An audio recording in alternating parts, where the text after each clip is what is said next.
بے نقاب ہونا چاہیے کہ ایک شخص ہے وہ کہتا ہے جی میری 5 فلورز ملز ہیں، انتظامیہ کو پتہ ہوتا ہے کہ اس کی 1 فلورز مل چل رہی ہے، 4 نہیں چل رہی، اس کو کوٹا کتنے کا دیا جاتا ہے؟ 5 فلورز مل کا، باقی 4 ملز کی گندم کہاں جاتی ہے جناب؟ افغانستان، سمگلنگ ہوتی ہے، فلاں ملکوں میں جاتی ہے، پہلے یہ باہر بیچتے ہیں پھر وہاں سے باہر سے منگواتے ہیں، یعنی دونوں صورتوں میں فائدہ کس کو ہوتا ہے؟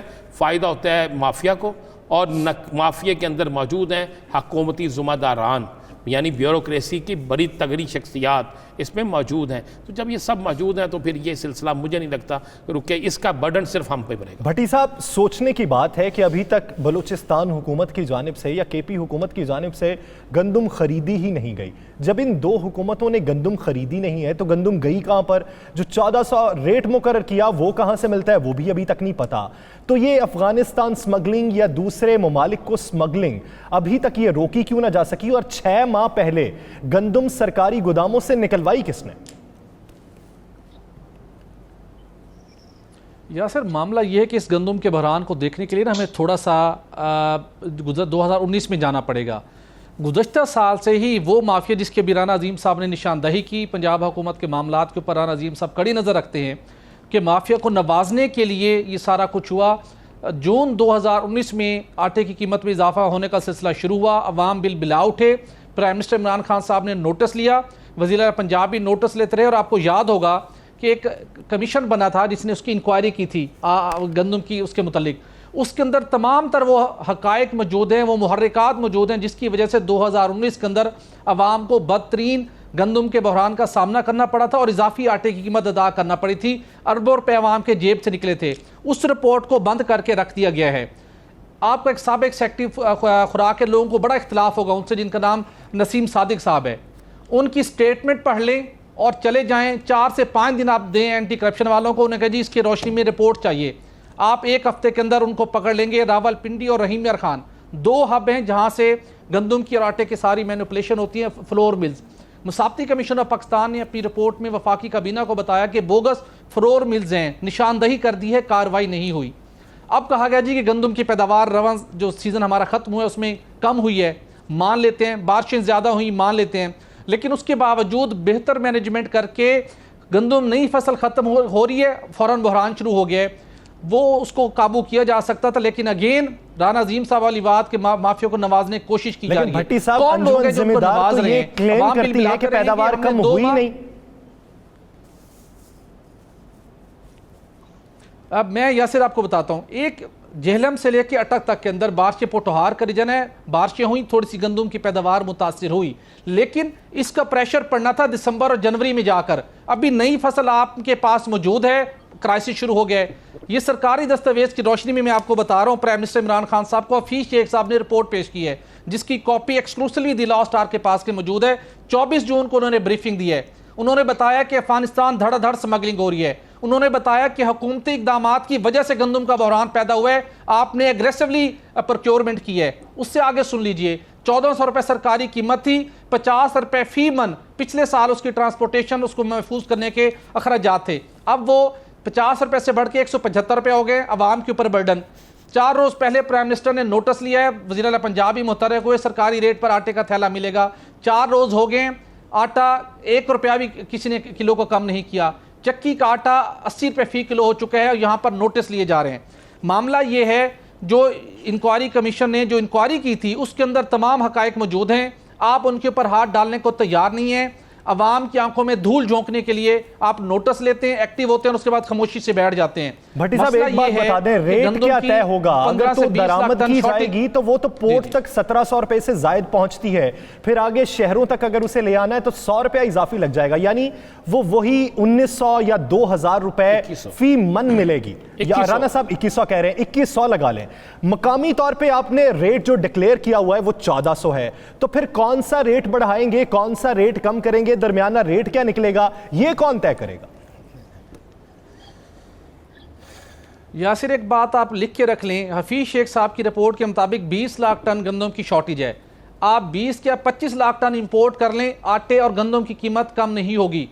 آپ 2100 کی امپورٹڈ گندم کی بات کر رہے ہیں، اس وقت اوپن مارکیٹ میں پنجاب کی گندم جو ہے وہ 2300 روپے فی من بڑی مشکل مل رہی ہے، ہورڈنگز ہو چکی ہے مختلف جگہوں کے اوپر، اور لوگ اس کے اوپر مینوپولیٹ کر کے پیسہ کما رہے ہیں، اس لیے کہ اداروں کا لوگوں میں خوف نہیں رہا۔ وہ لوگ جنہوں نے کارروائی کروانی تھی کہیں نہ کہیں الیجڈلی وہی سپورٹ کرتے ہوئے آپ کو ملیں گے، سب لوگ اس کا پیسہ بنا رہے ہیں۔ مسئلہ یہ ہے کہ جب آپ ریٹ قائم کریں، اگریسولی کارروائی کریں، جو گندم یہاں ہورڈنگ کی گئی، جو ایک ہائپ کریٹ کر کے اس کے لوگ اوور پروفٹنگ کر رہے ہیں، ان کے اوپر ہاتھ ڈالیں، قیمت نیچے آ جائے گی۔ 2100 تو امپورٹڈ گندم ہوگی نا، اس وقت اوپن مارکیٹ میں پنجاب میں گندم 2300 روپے فی من مل رہی ہے۔ اس کے آگے تھوڑا سا ایک اور مسئلہ سن لیں، ای سی سی نے منظوری دے دی کہ پرائیویٹ سیکٹر کو کھلی چھوٹ ہے کہ امپورٹ کرے، تمام ٹیکسز ختم۔ 1 ماہ قبل منظوری دی، ملک میں بحران ہے، رپورٹیں پرائم منسٹر کو جا رہی ہیں تمام اداروں کی طرف سے، لیکن اس کا نوٹیفکیشن ٹیکس ختم کرنے کا 1 روز قبل ہوا ہے، 1 مہینہ پورا آپ نے اس طریقے سے گزار دیا۔ اب آپ ہاتھ پہ ہاتھ رکھ کے بیٹھیں گے کہ پرائیویٹ سیکٹر امپورٹ کر کے لائے گا۔ یہ پہلی دفعہ ملک کی تاریخ کے اندر ہوا ہے کہ جو وہ سرکاری گوداموں سے وہ گندم جو دسمبر 2020 میں نکلنی تھی، وہ اس گندم کا اخراج جولائی 2020 میں کر دیا گیا ہے۔ تو آنے والے دنوں میں بہت وسط صورتحال ہوگی، کوئی توجہ نہیں دے رہا، نوٹس لے کے رپورٹ طلب کر دی جاتی ہے، صرف نوٹس لیے جا رہے ہیں، توجہ کوئی نہیں ہے، بنے گا کیا یہ تو پتہ نہیں ہے۔ اظہر صدیق صاحب آپ بخوبی جانتے ہیں کہ جو مقامی پیداوار ہو اور ہم اس میں خود کفیل ہوں اور باہر سے نہ منگوائی جائے وہ چیز، اس کا ریٹ بنیادی طور پر کم ہوتا ہے، لیکن اگر کوئی چیز مقامی پیداوار بھی ہو اور باہر سے بھی منگوائی جائے تو اس کا ریٹ بڑھ جاتا ہے، بیوپاری جو مقامی بیوپاری ہے اس کو بھی اس کا فائدہ ہوتا ہے۔ اب گندم تو ہے 1400 روپے، مقامی جو کسان ہیں ان سے خرید لی حکومت نے، یہ اناؤنس 1400 ہے، یہ 11, 12, 1300 میں خریدی گئی ہے، لیکن باہر سے منگوائیں گے وہ 2000 ہے، تو مقامی بیوپاری کو تو نقصان ہوا۔ اب میں نے بیجی اور اس کے بعد حکومت کو وہ فروخت کر دی، میں نے ہی دوبارہ خریدنی، مجھے 2000 میں خریدنی پڑ رہی ہے، قانونی راستہ کیا ہے میرے پاس؟ بہت شکریہ یاسر۔ گندم چوہوں پہ کھانے کے بعد سندھ کے حوالے سے وہ بات نہیں کرنا چاہ رہا، جو پیچھے بحران پیدا ہوا وہ ہر ایک کو پتا ہے کہ گندم جو ہے وہ مکئی والوں کو، یعنی مکئی کی جگہ استعمال ہوئی، پولٹری فیڈ والے لے گئے اور وہ علیحدہ بیچ گئے۔ گوشت گندم کے حوالے سے ساری چیزیں آ گئیں کہ فلور ملے گوشت ہے، لیکن کمال کی بات ہے کہ استان بزدار، میرا جانتا خیال ہے پنجاب کی حکومتوں میں ناکام ترین حکومت ہے کہ جو ویسے تو یعنی ایک گاؤں سے اٹھ کے آئے، آج بابو بن گئے ہیں، لیکن وہ بابو میں وہ کوالٹی آ نہیں سکی ہیں، انہیں ٹائی لگانا شاید آ نہیں سکا، یا پینٹ کوٹ پہنا نہیں، نہ ہی وہ سیکھ سکے کہ بیوروکریسی کو کنٹرول کیسے کرنا ہے، مافیاز کو کیسے کنٹرول کرنا ہے۔ ہمارے ہاں یہ دیکھیں، ذرا بات کو سمجھنا ہے، یہاں پر ہورڈنگ ہو چکی ہے، اور یعنی آپ کوئی مشکل کام نہیں ہے، کہاں کس طرح ہورڈنگ ہوئی ہے۔ آپ نے نیا قانون بنایا، آپ نے اسمگلنگ روکنے کے لیے، لیکن آپ نے اس کا نفاذ کیا دیکھتا ہے؟ ایک دن سنا ہم نے ٹائیگر فورس آئی ہے، ٹائیگر فورس نے پتہ نہیں کیا کر لیا ہے، یعنی کیا چیزیں برآمدگی کر لی ہیں، جو آپ کی اپنی مشینری موجود ہے، اس مشینری کو آپ نے ایکٹیویٹ کہاں کیا ہے؟ آپ نہیں کر سکے، اور اس کی بنیادی وجہ صرف یہی ہے کہ یہ ہورڈنگ رکھ کے کمانا کیا ہے کہ یہ ہم تو کہہ رہے تھے کہ امپورٹ کی ضرورت نہیں ہے، اور یہ حقیقت ہے کہ آپ کے پاس لوکل پیداوار اتنی زیادہ ہے، آپ کو امپورٹڈ کی ضرورت نہیں ہے، جان بوجھ کے ہورڈ کر لیا ہے تاکہ امپورٹڈ، دیکھیں نا، اگر آپ نے 1400 میں خرید کی ہے تو 2100 روپے کی جب امپورٹڈ آئے گی، جب 2300 میں یا 2400 میں بکے گی، تو لوکل جو بیٹھے ہوئے لوگ ہیں وہ 1400 یا 1500 میں اٹھا کر وہ بیچیں گے 2400 یا 2500 میں۔ اتنا زبردست منافع کہاں سے ملے گا آپ کو؟ تو لوکل کسان کو تو فائدہ نہیں نہ ہوا، یہ تو پھر مافیا وہی ہے جو حکومت کے ساتھ ملا ہوا تھا۔ میں اظہر صدیق صاحب یہ پوچھنا چاہ رہا ہوں کہ ایک کسان کے پاس جو اس کی پیداوار کرتا ہے، دیکھ بھال کرتا ہے اور حکومت کو آنے پونے داموں وہ بیچ دیتا ہے، اس کے پاس قانونی رستہ کیا ہے؟ دیکھیں، اب وہ مجبوری ہے کہ گندم آپ جب گورنمنٹ خریدے گی، آپ پابند ہیں ان کے گندم گورنمنٹ کو دینے کے لیے، آپ نے فری مارکیٹ کی نہیں، اور فری مارکیٹ دیکھیں اسینشل کموڈٹی نا، اسینشل کموڈٹی کا کنٹرول گورنمنٹ نے اپنے پاس رکھا ہے تاکہ لوگوں تک آ سکے، لیکن یہ حالات ایسے لگائے جا رہا ہے کہ جس طرح آنے والے دنوں میں یہاں کوئی دوبارہ راشن ڈپو بنیں گے، گندم ڈپو بنیں گے، آپ نے اس قانون اظہر صدیق صاحب میں نے اس دن آپ کے کیس میں سنا، میں عدالت میں موجود تھا، باقی چیزیں تو چلے ہو گئیں، شاید کسی کو ان چیزوں کی اتنی زیادہ ضرورت نہ، روٹی تو ایک ایسی چیز ہے جو ہر گھر میں پکنی ہے، چاہے کسی کو آدھی ملے چاہے کسی کو پوری ملے۔ اس گندم پہ کیا کوئی کمیشن نہیں بننا چاہیے؟ کیا اب سب سے پہلے حکومت کو اس گندم پہ کمیشن ہونا چاہیے؟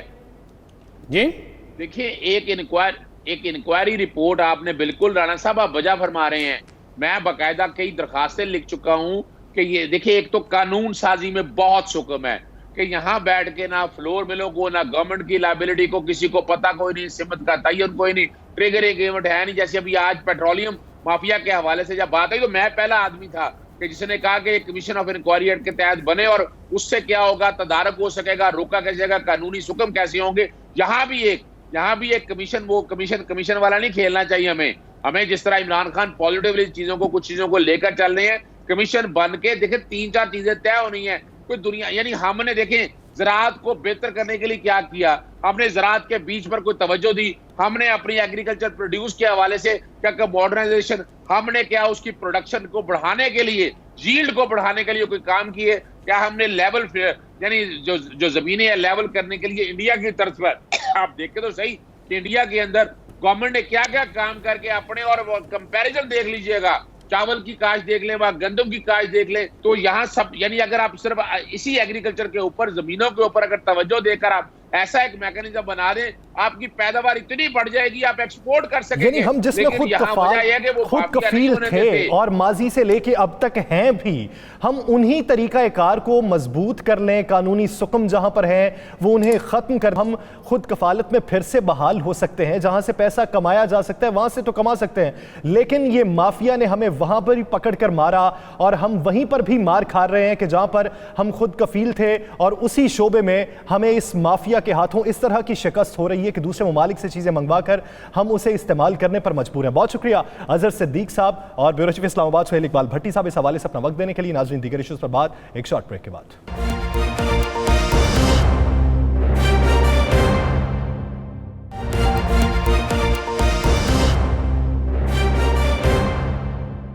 Welcome back. دل کے پھپھولے جل اٹھے سینے کے داغ سے، اس گھر کو آگ لگ گئی گھر کے چراغ سے. ناظرین کل لاہور کے علاقے چونگ میں ایک لڑکے کا قتل ہوا اور قاتل کوئی اور نہیں، اس کا اپنا ہی سگا اور چھوٹا بھائی تھا.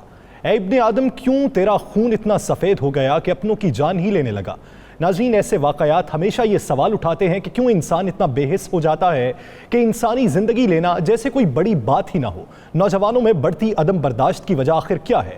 کیوں برداشت اتنی کم ہو چکی ہے کہ اپنوں کا خون اتنا سستا ہو چکا ہے؟ اسی پر بات کرنے کے لیے سینئر صحافی رانا عظیم صاحب ہمارے ساتھ موجود ہیں، نمائندہ خصوصی 92 نیوز خرم عباس ہمارے ساتھ موجود ہیں، ماہر نفسیات خبیب قیانی صاحب ہمارے ساتھ موجود ہیں، اور ہمیں جوائن کریں گے سیکرٹری جنرل وفاق المدارس پاکستان قاری حنیف جالندری صاحب. خرم صاحب سے پہلے آپ کی جانب آؤں گا، کل سے لے کے اب تک اس کیس کا فالو اپ کیا ہے؟ کل تک جو اطلاعات تھی وہ یہی تھی کہ بھائی نے قتل کیا بھاگ گیا، آج اطلاعات یہ ہیں کہ وہ پکڑا بھی گیا ہے. کیا وہ ہی ملوث تھا یا اس کے ساتھ جو دیگر اس کے دوست تھے وہ بھی ملوث تھے؟ جی بالکل. یہ لاہور شہر میں 2 ماہ کے دوران 4 مختلف واقعات میں 4 سگے بھائیوں نے اپنے بھائیوں کو قتل کر ڈالا ہے. جو کل رات گزشتہ روز واقعہ پیش آیا، چونکہ علاقے میں نشہ کی حالت میں چھوٹے بھائی نے حسان نے اپنے بڑے بھائی حسن امجد کو قتل کر کے بے دردی سے قتل کر دیا، اور جبکہ واردات کے بعد فرار ہو گیا. قتل کی واردات کے بعد کو اطلاع بھی دے دی. پولیس نے کارروائی کرتے ہوئے لاش کو مردہ خانے منتقل کر دیا، جبکہ آج پوسٹ مارٹم بھی ہو چکا ہے. انویسٹیگیشن پولیس کے مطابق والد نے اپنے دوسرے بیٹے کو پیش کر دیا ہے، اور ابھی تک اہم جو وجہ بتائی جا رہی ہے کہ اس میں اپنے بھائی کو نشے کی وجہ سے دوسرے بھائی کو قتل کیا. آپ کو مزید تفصیل سے آگاہ کرتا چلوں کہ اسی طرح کا واقعہ پچھلے ماہ بھی پیش آیا، جہاں سبزدار کے علاقے میں بڑے بھائی نے چھوٹے بھائی کو پیسوں کے لین دین کے تنازع پہ فائرنگ کر کے قتل کر دیا تھا. جس کے بعد دوسرا واقعہ جنوبی چھامی کے علاقے میں پیش آیا، جہاں جائیداد کے تنازع پر ملزم شکیل نے اپنے بھائی منصور کو قتل کر دیا تھا. اور اسی طرح کا تیسرا واقعہ تھانہ شفیق آباد کی حدود میں پیش آیا، جہاں ملزم امتیاز نے اپنے بھائی 30 سالہ شہزاد نذیر کو گھر کی چھت پہ سویا ہوا تھا، جس کو 3 سر پر فائر مار کر اپنی نیند سلا دیا. صحیح. خرم آپ آگاہ کر رہے تھے، آپ کا بہت شکریہ. رانا صاحب یہ اس طرح کی شدت پسندی کے واقعات جب معاشرے میں جنم لیتے ہیں، قتل کی وارداتیں رونما ہوتی ہیں تو افسوس ہوتا ہے، لیکن بھائی کو قتل کر دے تو افسوس نہیں ہوتا، اس معاشرے میں رہنے میں ڈر محسوس ہوتا ہے. ایسے واقعات کن وجوہات کی بنا پہ جنم لیتے ہیں اور اس کے تدارک کے لیے حکومتی سطح پر اقدامات کیا کیے جاتے ہیں؟ دیکھیں حکومتی سطح پر کوئی اقدامات نہ کیے گئے ہیں، نہ حکومتی سطح پر اقدامات ہو سکتے ہیں. دیکھیں ہماری بدقسمتی یہ ہے کہ ہمارا آج کے معاشرے میں ہم بہت دور ہیں، ہم نے نہ ہمارے بچوں کو قرآن پاک کی تعلیم دی جاتی ہے، نہ ان کے گھر میں بتایا جاتا ہے کہ بھائی کو بھائی کے ساتھ اس کا کیا حق ہے، بیٹا باپ بہن بھائی ان کے آپس میں حقوق کیا ہیں، ادب کس طرح کرنا ہے، ادب سے چیزوں سے دور ہیں۔ ہم ویڈیوز دیکھتے ہیں، ویڈیو گیمز میں پتہ چلتا ہے، انڈین ڈرامے دیکھتے ہیں، پاکستانی ڈرامے دیکھتے ہیں جس پہ جائیداد کے لیے بھائی کو مار رہا ہے، تو وہ سارا سنیریو ہمارے ذہن میں ہوتا ہے۔ دیکھیں خرم نے لاہور شہر کے صرف 4 واقعے بتائے ہیں، لیکن میرے پاس اطلاع جو ہے وہ 78 واقعے ہیں صرف اس پنجاب کے اندر، اور اگر پورے پاکستان میں دیکھیں تو 311 ایسے قتل ہیں جس میں بیٹے کے ہاتھوں باپ، بیٹے کے ہاتھوں ماں، بھائی کے ہاتھوں بہن، بھائی کے ہاتھوں بھائی، اس طرح، اور یہاں تک کہ ایک جگہ پر تو یہاں ایسے واقعات بھی ہیں کراچی کے اندر جو ہوئے پچھلے دنوں میں کہ ماں اور باپ دونوں کو مار دیا گیا ہے، اور وجہ کیا ہے؟ جائیداد۔ کسی جگہ کیا ہے کہ جناب مجھے یہ بلا وجہ ٹوکتے ہیں۔ جب یہ چیزیں سامنے آتی ہیں تو ہماری اسلام سے دوری، ہمیں وہ تعلیم نہیں دی جاتی۔ موجودہ جو سوشل میڈیا ہے جس پہ ہم بہت سی اچھی چیزیں سیکھتے ہیں تو بے انتہا ایسی برائیاں دیکھتے ہیں جس کی وجہ سے ہمارے اندر یہ سارا کچھ پیدا ہونا شروع ہو جاتا ہے۔ 100 سے زائد ایسے ڈرامے بھارت کے اور پاکستان کے اور دوسرے ملکوں کے موجود ہیں جن ڈراموں میں بالکل واضح طور پر یہی دکھایا جاتا ہے کہ جائیداد کے لیے اولاد باپ سے، بیٹا باپ سے، بیٹی باپ سے، بہن بھائی سے، بھائی سے کس طرح لڑتا ہے۔ جب ہم صبح سے لے کر شام تک دیکھیں گے یہی، جب ہمارے ذہن میں یہی نقش ہوگا تو یاسر پھر ہمیں عملی زندگی میں بھی یہی کریں گے۔ یعنی آپ کے نزدیک پرورش کا بڑا عمل دخل ہے اس میں، اور ہم جو چیزیں سیکھتے ہیں معاشرے سے اس کا عمل دخل ہے جس کی وجہ سے ایسے واقعات رونما ہوتے ہیں۔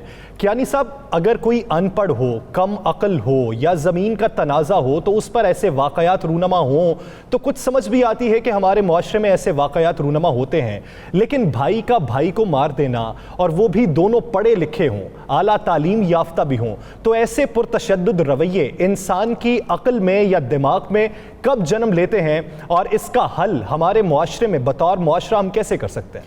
دیکھیں جی، یہ بار بار رپورٹ ہونے والے واقعات ہیں جیسے کہ عظیم صاحب نے کہا، لیکن اس کے باوجود جب اس طرح کا کوئی واقعہ ہوتا ہے تو وہ چونکا دینے والا ہوتا ہے، اور سوال ہمارے سامنے یہی کھڑا ہوتا ہے کہ ہم لوگ اس طرح کے واقعے کس طریقے سے اپنے معاشرے میں ہونے دے رہے ہیں اور ہم ان کو رسپونڈ کیسے کر رہے ہیں۔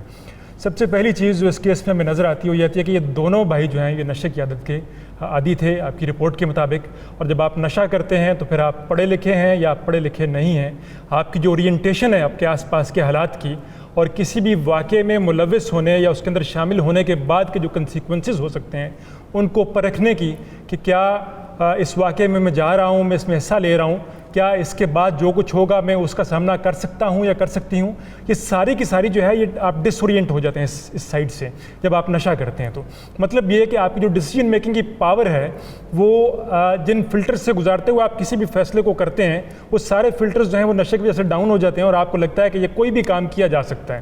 تو نشے کی حالت میں ہی جو ہے اس طرح کے کیسز جو ہیں عام طور پر ہوتے ہیں، لیکن اس کے علاوہ بھی کیسز رپورٹ ہو رہے ہیں جہاں پر کچھ لوگوں نے نشہ نہیں کیا اور اس کے باوجود وہ اپنے پیاروں کو مار رہے ہیں۔ وہ وہی جگہ ہیں جہاں پر تربیت کا جو بنیادی فقدان ہے، تعلیم تو ہمارے یہاں بہت زیادہ ہے لیکن تعلیم کے ساتھ ہمیشہ تربیت ہوتی ہے، جہاں پر تربیت نہیں ہے وہاں پہ تعلیم آپ کسی بھی لیول پہ چلے جائیں تعلیم کا کوئی خاص فائدہ دیکھنے میں نہیں آتا۔ لیکن کیانی صاحب آپ یہ دیکھیں کہ آج کل پڑھے لکھے جو نوجوان ہیں وہ نشے کے زیادہ عادی ہو رہے ہیں، اس کی بنیادی وجہ کیا ہے؟ دیکھیے اس کی وجہ یہ ہے کہ نوجوانوں کو گھر والے پڑھنے کے لیے بڑے شہروں کے اندر یا بڑی یونیورسٹیز کے اندر یا بڑے ہاسٹلس کے اندر بھیج دیتے ہیں کہ آپ وہاں جائیں اور جا کر پڑھیں، آپ وہاں پر جا کر۔ یہاں پر آ کر نوجوان جو ہے وہ پڑھائی کے ساتھ اپنی جو سوشل لائف ہوتی ہے پیچھے اپنے گاؤں میں اپنے جہاں سے اٹھ کے آئے ہوتے ہیں وہاں کی، اور جو یہاں پہ موجود ہوتی ہے اس سے کٹ جاتے ہیں اور وہ ڈیجیٹل نیٹو بن جاتے ہیں، وہ اپنا زیادہ وقت کمپیوٹر کے سامنے گزارتے ہیں، اور کمپیوٹر پہ وہ مواد دیکھ رہے ہیں جو کہ ہمارے معاشرے کے لوگوں کا، ہمارے معاشرے کے کریٹو ذہنوں کا بنایا ہوا نہیں ہے، بلکہ وہ ہم سے کہیں ذہنی ارتقاء میں آگے والے یا بعض اوقات پیچھے والے معاشروں کا بنایا ہوا وہ جو ہے مواد وہ دیکھ رہے ہوتے ہیں، اور اسی وجہ سے وہ ان ویلیوز کو آئیڈیلائز کرنا شروع کر دیتے ہیں۔ ان کے سامنے جو ماڈلنگ ہو رہی ہوتی ہے اس ماڈلنگ میں ایک فلم میں اگر ایک ہیرو ایک گلی سے اپنی بائک کو تیز بھگاتا ہوا نکلتا ہے اور رستے میں 20 دکانیں تباہ کر کے چلا جاتا ہے تو وہ فلم میں تو ہو سکتا ہے لیکن ریئلٹی میں نہیں ہو سکتا۔ لیکن جب آپ ریپیٹڈلی ایسی فلمیں دیکھیں گے جہاں پہ ہیرو ایسے کام کر رہا ہے جہاں پہ وہ لاز کو توڑ رہا ہے اور اس کو پوچھنے والا کوئی نہیں ہے بلکہ اس کے ہیروئزم میں اضافہ کیا جا رہا ہے فلم کے اندر، تو پھر آپ کو لگتا ہے کہ شاید یہ بھی ایک ہیروئزم کا ایک